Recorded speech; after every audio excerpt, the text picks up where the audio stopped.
तो नमस्कार दोस्तों, आप सभी का फिर से एक बार और स्वागत है हमारे YouTube चैनल भोजपुरी पेज में। और मैं हूं आप सबका दोस्त भाई अजित यादव।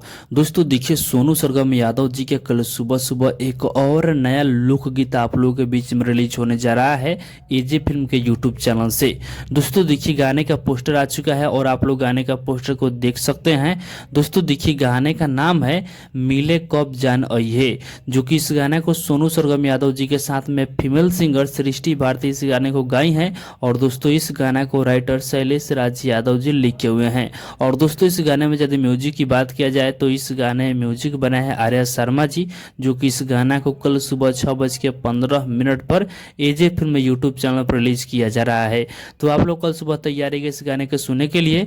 तो बाकी दोस्तों फिलहाल का ये अपडेट है, आप लोग इसके बारे में क्या कहना चाहते हैं कमेंट बॉक्स में बताइएगा। और इसी के साथ हम इस वीडियो को समाप्त करते हैं। ये वीडियो और पसंद आया हो तो इस वीडियो को लाइक शेयर कीजिएगा। बाकी अभी तक हमारे इस चैनल को सब्सक्राइब नहीं किए हैं तो सब्सक्राइब भी कर लीजिएगा, क्योंकि इस चैनल पे भोजपुरी इंडस्ट्री का हर एक अपडेट सबसे पहले आप सभी को मिलेगा।